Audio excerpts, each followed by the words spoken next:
स्वागत है आपका हमारे YouTube channel competitive world solution में। फ्रेंड्स, आज की इस वीडियो में क्लास 6 का एनसीईआरटी साइंस से चैप्टर 4 है, इसका नाम है वस्तुओं के समूह बनाना।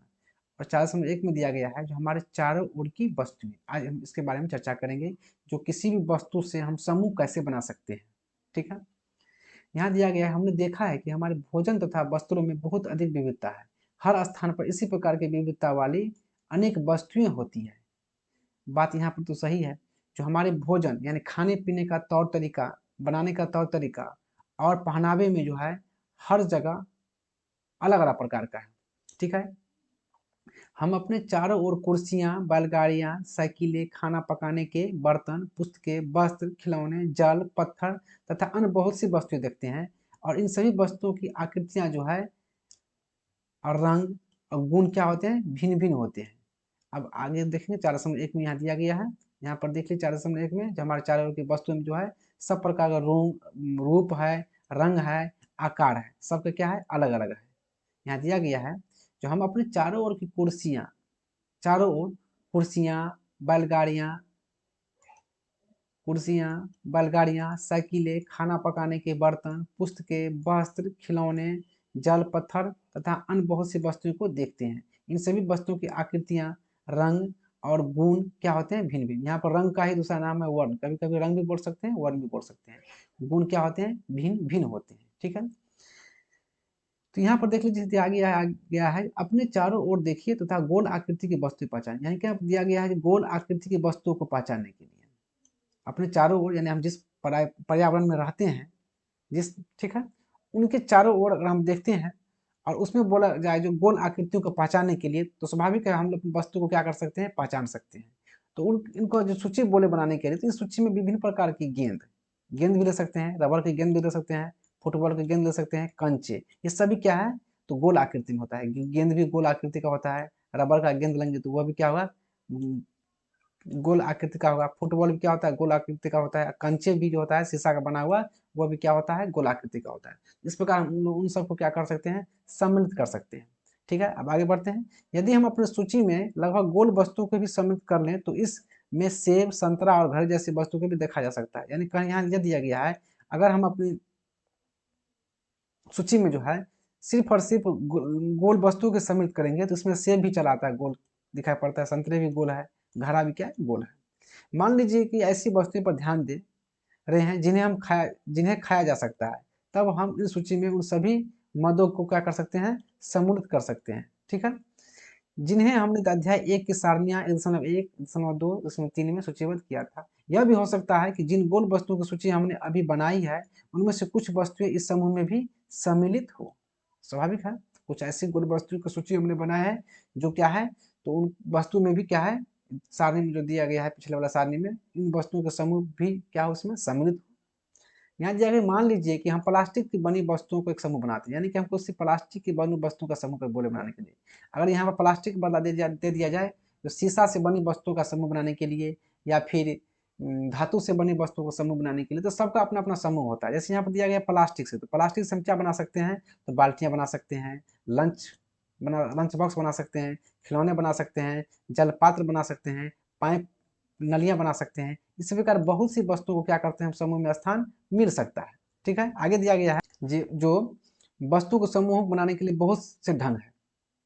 उपयुक्त उदाहरण में हमने वस्तुओं के समूह में उनकी आकृतियों और जिस पदार्थ से बने हैं उनके आधार पर बांटा है। यानी इसका मतलब यह हो गया आपको, जो उपयुक्त उदाहरण जो दिया गया है उसमें हम वस्तुओं के समूह को जो है भिन्न भिन्न प्रकार से बांट सकते हैं। किस प्रकार से, तो उनकी आकृति यानी आकार से क्या कर सकते हैं, बांट सकते हैं, और जिन पदार्थ से वो वस्तु बना है उनके आधार पर भी क्या कर सकते हैं, हम बांट सकते हैं। फिर आगे दिया गया है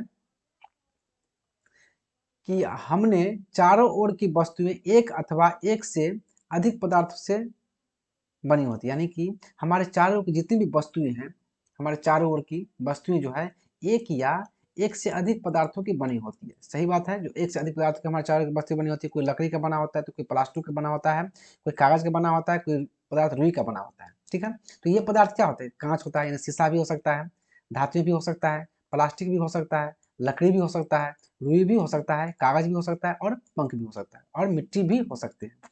यहाँ दिया गया है कि हमारे चारों ओर की जो वस्तुएं हैं वह एक या एक से अधिक पदार्थों से बनी होती है। ठीक है, आगे वाला पॉइंट है, जो वह पॉइंट क्या है आपका, जो सारणी 401 में देख लीजिए, कि वस्तुएं तथा पदार्थ जिनसे ये बनी है, यानी कुछ वस्तु तो होगा, तो वह वस्तु कौन सा है जिनसे ये पदार्थ बनी है। तो देखते हैं यहाँ पर दिया गया है प्लेट। क्या दिया है? प्लेट, जिसे हम थाली भी बोलते हैं। ये जो वस्तु जो बना हुआ है वो किन किन पदार्थों से बनी है, यानी किन किन पदार्थों से ये बनी है। तो ये प्लेट, और प्लेट जो है वो इस्पात से भी बन सकता है। किससे बन सकता है? इस्पात, जिसे हम क्या कहते हैं? स्टील कहते हैं। तो स्टील जो होता है लोहा और कार्बन के मिश्र धातु से बनाया जाता है। ध्यान दें इस बात पर, इस्पात को क्या कहते हैं? स्टील कहते हैं। और स्टील किस चीज का बनाया जाता है? तो लोहा और कार्बन की मिश्र धातु से बनाया जाता है। तो ये प्लेट जो है यहाँ पर दिया गया है, यहाँ दिया है कांच। तो प्लेट जो है कांच से भी बना सकते हैं, प्लास्टिक से भी क्या कर सकते हैं? तो प्लेट बना सकते हैं। यहाँ पर पेन दिया है वस्तु के रूप में, तो पेन किन किस चीज से बना सकते हैं? तो प्लास्टिक से भी बना सकते हैं, धातु से भी बना सकते हैं। ठीक है, नेक्स्ट पॉइंट है, तो समान पदार्थ से बनी विभिन्न प्रकार की वस्तुएं, यानी कि एक ही प्रकार का पदार्थ है और उससे भिन्न भिन्न प्रकार की वस्तु का हम लोग क्या कर सकते हैं? तो निर्माण कर सकते हैं। आशा है आप लोग अच्छे से समझ रहे होंगे। एक बार फिर रिपीट कर देते हैं। तो मान लीजिए लकड़ी कोई पदार्थ है, लकड़ी से क्या कुर्सी बना सकते हैं? नहीं, कुर्सी से भी कुछ और अलग बना सकते हैं, जैसे मेज हो गया, हल हो गया, बैलगाड़ी हो गया और इसके पहिए। यानी कि एक ही प्रकार का पदार्थ है, समान प्रकार का पदार्थ है, और इससे जो हम अलग अलग पदार्थ की वस्तु जो है बना सकते हैं। फिर कागज दिया गया है, तो कागज से पुस्तकें बना सकते हैं, नोटबुक बना सकते हैं, समाचार पत्र बना सकते हैं, खिलौने बना सकते हैं, कैलेंडर बना सकते हैं। यानी एक ही प्रकार के पदार्थ है कागज, इससे जो है हम इतना चीज का क्या कर सकते हैं? निर्माण कर सकते हैं। फिर यहाँ पर चमड़ा दिया गया है, एक वस्तु है चमड़ा, और इससे जो है क्या बना सकते हैं हम लोग? सबसे पहले हम लोग जूता बना सकते हैं, चमड़ा का जूता भी होता है, चप्पल भी होता है, चमड़ा का बेल्ट भी होता है। इतना चीज हम क्या कर सकते हैं? बना सकते हैं। चमड़ा का दस्ताना भी होता है, दस्ताना भी बना सकते हैं। ठीक है, प्लास्टिक दिया गया है, तो प्लास्टिक से क्या चीज बना सकते हैं? प्लास्टिक से हम कप बना सकते हैं, प्लास्टिक से हम ग्लास बना सकते हैं, प्लास्टिक से हम थाली बना सकते हैं, प्लास्टिक से बच्चे का खिलौना भी बना सकते हैं। यानी कि एक ही प्रकार का पदार्थ है और हम भिन्न भिन्न प्रकार के वस्तु का निर्माण कर सकते हैं। फिर रुई दिया गया है, तो रुई से किस चीज क्या चीज बना सकते हैं? तो रुई से खिलौना का भी निर्माण होता है, बच्चे को खिलौने के लिए खिलौना भी बना सकते हैं। फिर रुई से जो है तकिया भी बना सकते हैं, जिसको हम पिल्लो कहते हैं। रुई से रजाई भी बना सकते हैं, यानी भिन्न भिन्न प्रकार की वस्तु जो है बना सकते हैं। ठीक है, आगे चलते हैं। अगला पॉइंट पॉइंट दिया गया है, जो पदार्थों के गुण, पदार्थों के गुण। अब इसके बारे में चर्चा करेंगे। दिया गया यहाँ, क्या आपने कभी यह जानने का प्रयास किया है कि गिलास कपड़े का क्यों नहीं बनाया जाता? अध्याय 3 में कपड़े के टुकड़े के साथ जो प्रयोग हमने किया था उसे याद कीजिए, और यह ध्यान में रखिए कि हम गिलास का उपयोग सामान्यतः द्रवों को रखने के लिए करते हैं। स्वाभाविक है, गिलास का उपयोग हम द्रव क्या करते हैं? रखने के लिए करते हैं। इसलिए अब यदि हम कपड़े का गिलास बनाएं तो क्या हमारा यह कार्य काफी हास्यास्पद प्रतीत नहीं होगा?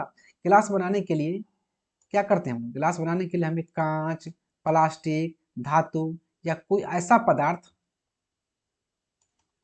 चाहिए जो क्या कर सकता है? जल को रोक सकता है। उसी इसी प्रकार खाना पकाने वाले पात्र बनाने के लिए क्या करते हैं हम लोग? कागज का उपयोग करना भी कोई बुद्धिमानी का कार्य नहीं माना जाएगा। तब हम यह देखते हैं कि हमारे द्वारा किसी वस्तु को बनाने के लिए किसी पदार्थ का चयन किया जाना उस पदार्थ के गुणों तथा उपयोग की जाने वाले वस्तु के प्रयोजन पर निर्भर करता है। अतः पदार्थों की यह वह सब गुण क्या है जो उसके उपयोग के लिए महत्वपूर्ण होते हैं? नीचे कुछ गुणों की व्यवस्था दिया गया है। नीचे अब इसके कुछ गुण है, कुछ क्वालिटी है, उसके बारे में हम चर्चा करते हैं। जैसे यहाँ दिया गया है दिखावट। ठीक है, पदार्थ प्रायः एक दूसरे से भिन्न दिखाई देता है। सही बात है, जो पदार्थ जो होता है, भिन्न भिन्न प्रकार के पदार्थ भिन्न भिन्न रूप के क्या करते हैं? दिखाई पड़ते हैं। ठीक है, लकड़ी, यहाँ दिया गया लकड़ी लोहे से बिल्कुल भिन्न दिखाई पड़ती है। लकड़ी जो है वो लोहे से क्या होता है? तो अलग दिखाई पड़ेगा, स्वाभाविक है। वो लकड़ी है, वो क्या है? लोहा है। लोहा तांबे अथवा एल्यूमिनियम से भिन्न दिखाई पड़ता है। फिर यहाँ पर देख लीजिए, लोहा जो है तांबे से अलग होता है, अलग दिखाई पड़ता है। या एल्यूमिनियम से क्या होता है? अलग दिखाई पड़ता है। परंतु फिर भी लोहे, तांबे, एल्यूमिनियम में कुछ समानताएं हो सकती है। ठीक है, यानी कि अलग तो दिखाई पड़ सकता है, लेकिन फिर भी क्या करता है? तो लोहा, तांबा और एल्यूमिनियम में कुछ न कुछ समानताएं हो सकती है जो लकड़ी में नहीं पाई जाती है, जो लकड़ी में नहीं पाई जाती है। स्वाभाविक है, जो कुछ ऐसे भी पदार्थ है जिसमें कुछ न कुछ समानता है, कुछ न कुछ सभी का क्वालिटी कॉमन होगा, जो लकड़ी में नहीं होगा। अगला पॉइंट है दिया गया यहाँ पर, विभिन्न पदार्थों से गत्ता, लकड़ी, तांबे का तार, एल्युमिनियम की सीट और चौक के छोटे छोटे टुकड़े एकत्र कीजिए। इनमें से कोई चमकीली दिखाई पड़ती है, चमकीले पदार्थ को एक समूह में पृथक कीजिए। यानी कि बोला है यहाँ पर जो कुछ पदार्थ लीजिए आप, जैसे हो गया आपका गत्ता, लकड़ी, तांबे का तार, एल्युमिनियम की शीट और चौक, और उसे क्या कीजिए छोटे छोटे टुकड़े को एकत्र यानी कि एकत्र कर लीजिए।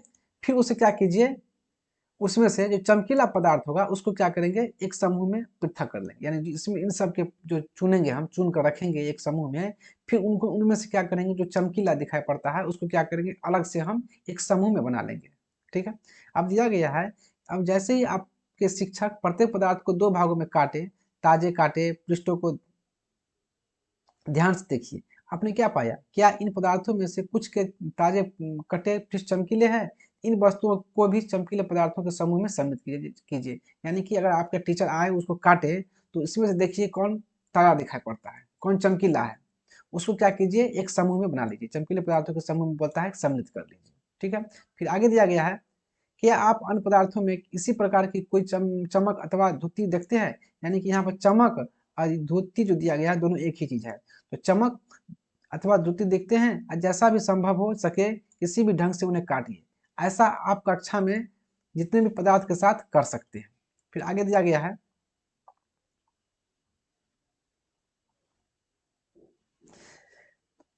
तथा कीजिए तथा चमक, यहाँ पर द्युतिवान को चमक तथा द्युतिहीन पदार्थों की सूची बनाइए। यानी कि जो चमकता है और जो नहीं चमकता है उनका बोला है एक सूची बनाने के लिए। ठीक है, फिर दिया गया है जो काटने के स्थान पर आप पदार्थों के पृष्ठों को रेगमाल से रगड़कर यह देखते हैं कि यह द्युतिवान है अथवा नहीं। यानी काटने के बाद जो है ना पृष्ठों को, यानी कि उनका सरफेस, पृष्ठ मतलब हो गया सरफेस, यानी उनके सतह को जो है रेगमाल जो होता है उससे क्या करते हैं रगड़ कर देखते हैं कि क्या वह चमकता है या द्युतिवान है, यानी कि चमकता है या नहीं चमक रहा है, इसके बारे में बोला है पता करने के लिए। फिर आगे दिया गया है जो पदार्थ जिन जिनमें इस प्रकार की धुति यानी कि चमक होती है वे धातु होते हैं। अब प्रश्न उठता है भाई धातु क्या होता है?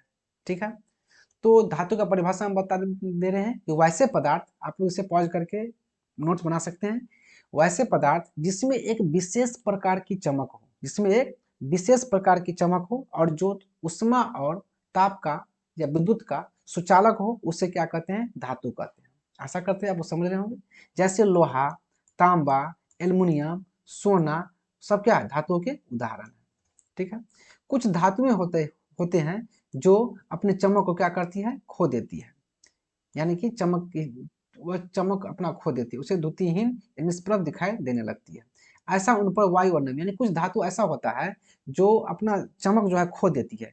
इन चमक खोने का मेन कारण है उस पर वायु और नमी की अभिक्रिया के कारण जो है उस पर जंग का निर्माण हो जाती है, जिसके कारण वो क्या जाती है चमकहीन हो जाता है, यानी चमकता दिखाई नहीं देता है। ठीक है, इसलिए हमें केवल ताजे कटे पृष्ठों पर ही धुती यानी चमक दिखाई देती है। जो ताजा होगा, जो जो ताजे कटे होंगे उनका सतह ही क्या होता है धुती यानी कि चमकीला, या इसका मतलब हो गया आपको चमक दिखाई देती है। जब आप किसी लोहार अथवा वर्कशॉप का भ्रमण करें तो धातु की छड़ों के ताजे कटे पृष्ठों को देखने का प्रयास करिए और यह देखिए कि किसमें चमक है या किसमें चमक नहीं है। तो आशा करते हैं आप समझ रहे होंगे। जो वैसे पदार्थ जो जिसमें एक विशेष प्रकार की चमक हो और जिसमें जिसमें विद्युत आसानी से प्रभावित हो सके उसे क्या कहते हैं धातु कहते हैं। ठीक है, आगे है कठोरता, या क्या दिया गया कठोरता। आप कठोरता के बारे में चर्चा कर लेते हैं। जब आप विभिन्न पदार्थों को अपने हाथों में से दबाते हैं तो इनमें कुछ को दबाना कठिन होता है, सही बात है। जो कुछ ऐसे भी पदार्थ होता है जिसको अगर हम हाथों से दबाएंगे तो वह दबाना मुश्किल सा मालूम पड़ता है, यानी कि हम उसको दबा नहीं सकते हैं। ठीक है, तो वो क्या क्या समझेंगे वो कठोर है। ठीक है, जिसको हम संपीड़ित नहीं कर सकते हैं, उसको दबा नहीं सकते हैं, वो क्या हो गया कठोर हो गया। फिर दिया गया है धातु की एक चाबी लीजिए और इससे लकड़ी, एल्युमिनियम, पत्थर का टुकड़ा, कील, मोमबत्ती, चौक, अन्य कोई पदार्थ अथवा वस्तुओं के पृष्ठों को खोजने का प्रयास कीजिए। यहाँ इसका मतलब यह हो गया धातु का एक चाबी ले लीजिए। ठीक है, इससे जो है लकड़ी, एल्युमिनियम और पत्थर का टुकड़ा, कील, मोमबत्ती, चौक, अन्य कोई पदार्थ अथवा वस्तुओं की पृष्ठों यानी सतह को खरोचने का प्रयास कीजिए। आप कुछ पदार्थों को आसानी से खोज सकते हैं जबकि कुछ अन्य पदार्थों को आसानी से नहीं खरोच सकते हैं। ध्यान दें इस पॉइंट पर, जो कुछ ऐसे भी पदार्थ होते हैं जिससे हम आसानी से क्या कर सकते हैं, खरोच सकते हैं, और कुछ पदार्थ को हम आसानी से खरोच नहीं सकते हैं। तो वे पदार्थ जिन्हें आसानी से संपीड़ित किया जाता है अथवा खरोचा जा सकता है उसे क्या कहते हैं, कोमल पदार्थ। अब प्रश्न उठता है कोमल पदार्थ क्या होता है। तो कोमल पदार्थ वैसे पदार्थ को कहते हैं जिससे हम क्या कर सकते हैं, खरोच सकते हैं और संपीड़ित कर सकते हैं, यानी कि उनको हम दबा सकते हैं। तो जो ऐसे पदार्थ जिससे हम दबा सकते हैं या खरोच सकते हैं उसे क्या कहते हैं, कोमल पदार्थ कहते हैं। और जो ऐसे पदार्थ जिससे हम न तो संपीड़ित कर सकते हैं और न ही दबा सकते हैं उसे क्या कहते हैं, कठोर पदार्थ कहते हैं। उदाहरण के लिए रुई अथवा स्पंज क्या है, कोमल है। तो कोमल पदार्थ का उदाहरण क्या हो गया आपका, तो रुई और स्पंज, ठीक है। कठोर पदार्थ का उदाहरण क्या हो गया, लकड़ी। लकड़ी क्या है, कठोर पदार्थ है जिससे हम दबा नहीं सकते हैं और संपीड़ित नहीं कर सकते हैं। आशा करते हैं आप अच्छे से समझ रहे होंगे। फिर आगे दिया गया है, दिखावट में पदार्थों के विभिन्न गुण हो सकते हैं, जैसे द्युति यानी चमक, कठोरता, रुक्ष यानी खुरदरा अथवा चिकना होना। क्या आप उन गुणों के बारे में सोच सकते हैं जो किसी पदार्थ की दिखावट का वर्णन करते हैं। अब आगे बढ़ते हैं, अगला पॉइंट है विलेय और अविलेय, ठीक है। अब क्या करेंगे, विलेय और या अथवा, सॉरी यहाँ पर अथवा दिया है, विलेय अथवा अविलेय के बारे में चर्चा करेंगे। ये विलेय और अविलेय क्या होता है, ठीक है, ठीक है। अब यहाँ पे विलेय और अथवा अविलेय क्या होता है, तो पहले हम विलेय का परिभाषा बता रहे हैं, इसके बाद अविलेय का परिभाषा बताएंगे। आशा करते हैं आप लोग उससे आप अच्छे से नोट तैयार कर रहे होंगे। यहाँ पे विलेय और अविलेय से पहले एक पॉइंट आता है जो विलयन। पहले हम विलयन का चर्चा कर लेते हैं, जो विलयन क्या होता है, ठीक है।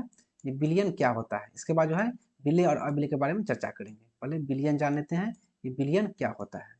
इसका परिभाषा बताते हैं फ्रेंड्स। विलयन का परिभाषा होगा कि दो या दो से अधिक पदार्थों का समांगी मिश्रण, दो या दो से अधिक पदार्थों के समांगी मिश्रण को क्या कहते हैं, तो विलयन कहते हैं।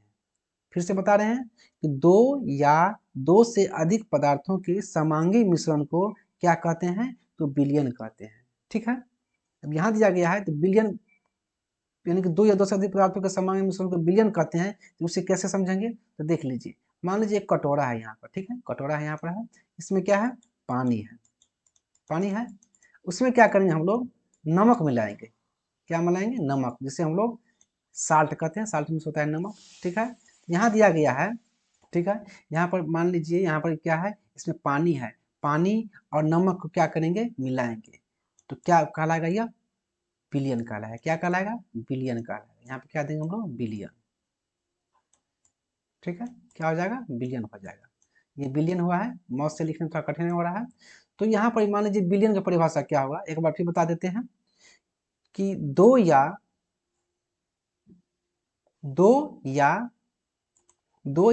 दो से अधिक पदार्थों के समांगी मिश्रण को क्या कहते हैं, विलयन कहते हैं। यहाँ पर देख लीजिए, ये एक पदार्थ क्या हो गया, पानी हो गया, एक कटोरा में या गिलास में पानी है, एक पदार्थ हो गया नमक। तो दोनों के समांगी मिश्रण से क्या बन गया हमारा, एक विलयन बन गया है, ठीक है। तो ऐसी परिभाषा बोल सकते हैं, दो या दो से अधिक पदार्थों के समांगी मिश्रण को क्या कहते हैं, विलयन कहते हैं। अब प्रश्न उठता है ये विलेय और अविलेय क्या होता है, ठीक है।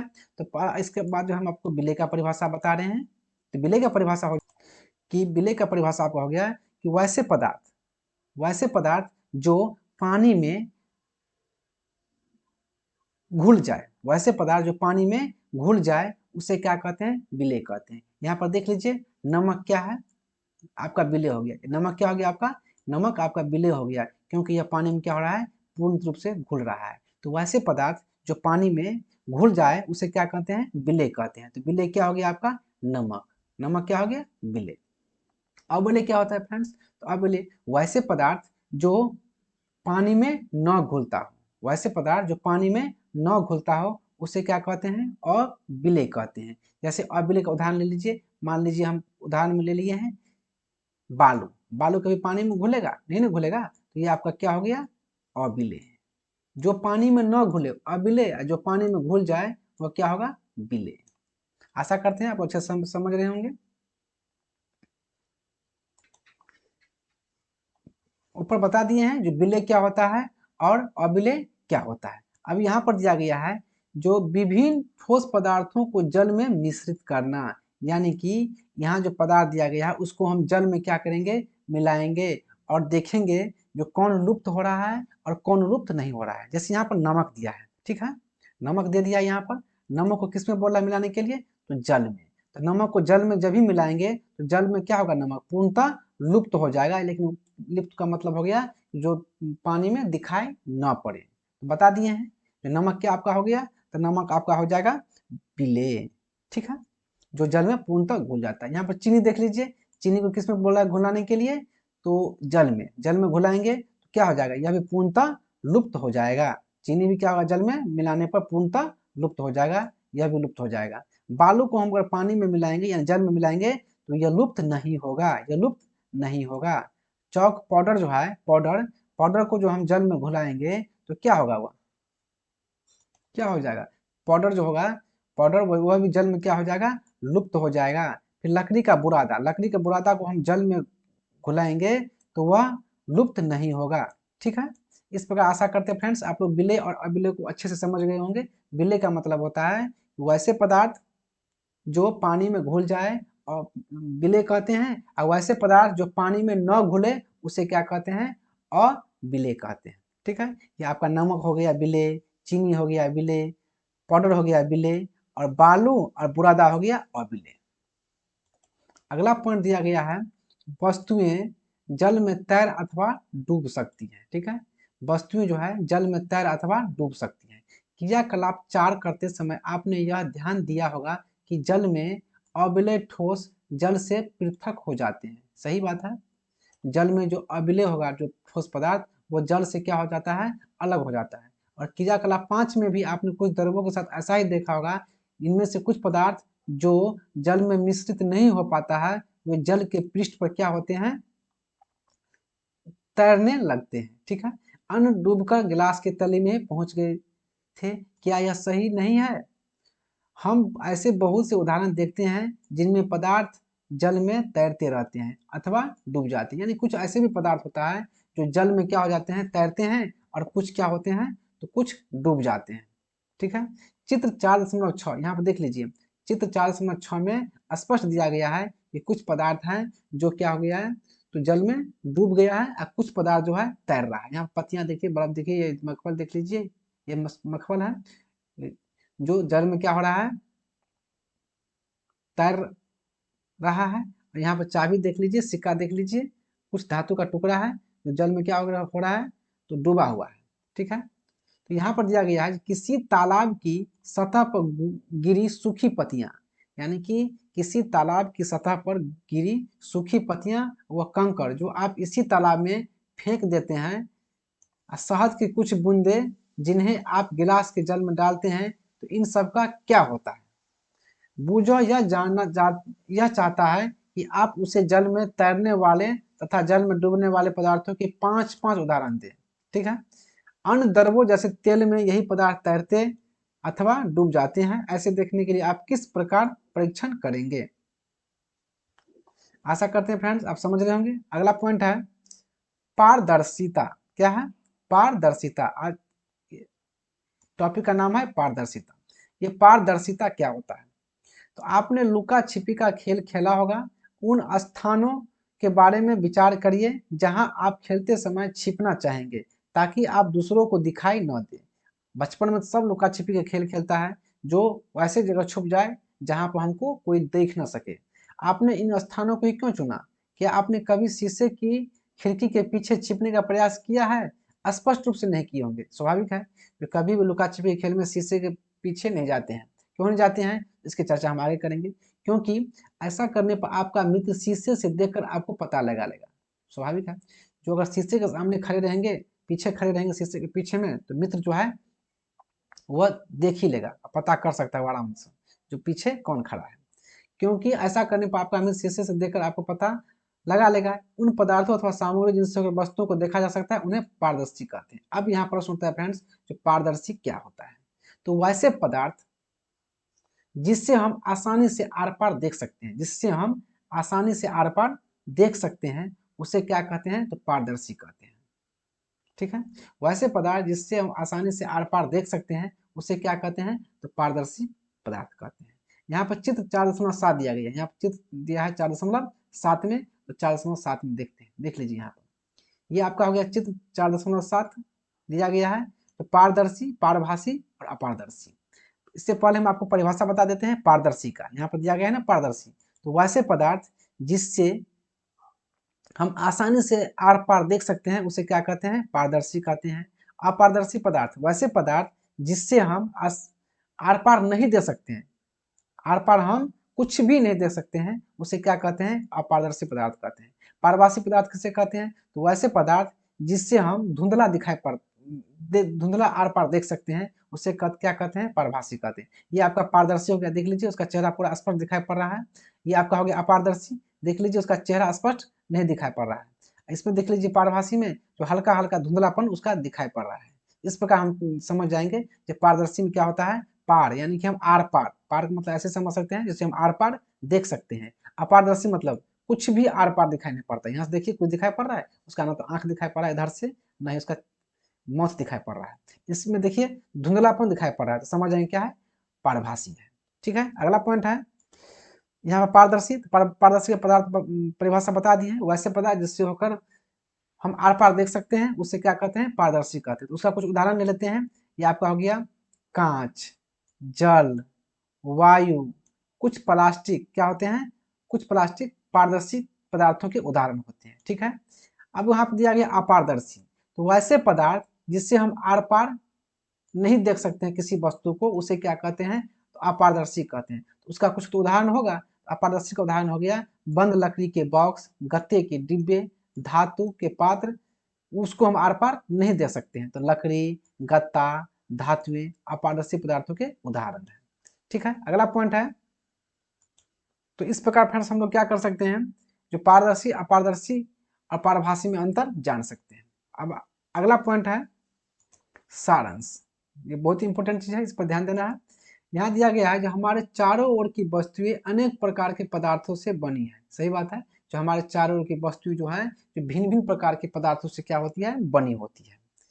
नेक्स्ट पॉइंट है किसी दिए गए पदार्थ का उपयोग बहुत सी वस्तुओं के निर्माण में किया जा सकता है, यानी कि किसी दिए गए पदार्थ का जो है उपयोग जो है बहुत से वस्तुओं के निर्माण में कर सकते हैं। और किसी वस्तु को केवल एक ही पदार्थ से भी बनाना संभव हो सकता है, यानी कि किसी वस्तु को हम केवल एक ही पदार्थ से बना सकते हैं या उसे विभिन्न प्रकार के पदार्थों से बना सकते हैं। दोनों प्रकार का उपयोग हम ला सकते हैं।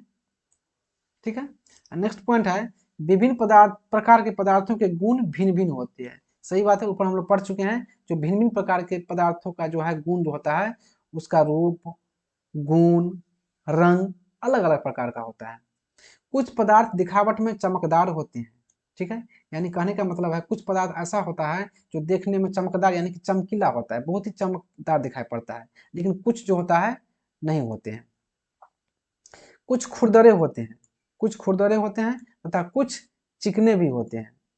इस प्रकार कुछ पदार्थ स्पर्श करने पर कठोर लगते हैं और कुछ अन्य पदार्थ जो है कोमल लगते हैं। यानी कि इसके पहले परिभाषा में बता चुके हैं, जो जिसे हम अगर दबाएंगे और वह संपीड़ित नहीं होगा तो कठोर हो जाएगा। ठीक है, कठोर हो जाएगा, और जो संपीड़ित हो सकता है जिसे हम खोल सकते हैं वो क्या हो जाएगा, कोमल हो जाएगा। नेक्स्ट है पॉइंट, कुछ पदार्थ जल में विलय होते हैं।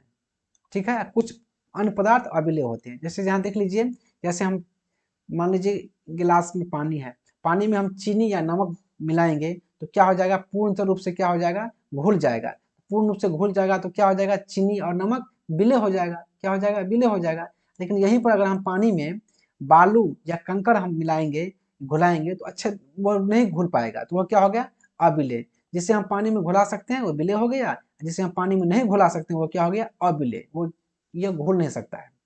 यहाँ दिया गया नेक्स्ट पॉइंट, कुछ पदार्थ जैसे कांच पारदर्शी होते हैं। तो पारदर्शी का परिभाषा हम तो बता चुके हैं ऊपर में, जो वैसे पदार्थ जिससे हम आसानी से आर पार देख सकते हैं क्या कहते हैं, तो पारदर्शी कहते हैं। ठीक है, कोई वैसे पदार्थ जिसे हम आर पार नहीं देख सकते हैं उसे क्या कहते हैं, अपारदर्शी कहते हैं। जैसे लकड़ी, धातु अपारदर्शी हो गया। कुछ पदार्थ ऐसे भी है जिससे हम धुंधला दिखाई पड़ते हैं, जैसे तेल लगा हुआ कागज और घिसा हुआ कागज से हम हल्का हल्का आर पार देख सकते हैं, जिससे हम क्या कहते हैं, पारभासी कहते हैं। नेक्स्ट है पदार्थों के उनके गुणों में समानताओं और विभिन्नताओं के आधार पर किसमें बांटा गया है, तो समूह में बांटा जाता है। पदार्थों के जो उसका जो गुण होता है, क्वालिटी होता है, उनके समानता और विभिन्नताओं के आधार पर क्या करते हैं, हम लोग समूह में बांट सकते हैं। नेक्स्ट पॉइंट दिया गया है कि वस्तुओं की सुविधा और उनके गुणों के अध्ययन के लिए एक साथ समूहित किया जाता है। आशा करते हैं फ्रेंड्स ये वीडियो आपको अच्छा लगा होगा। इसे लाइक और सब्सक्राइब जरूर कीजिएगा। अगर चैनल पर नए हैं तो सब्सक्राइब जरूर कीजिएगा। धन्यवाद।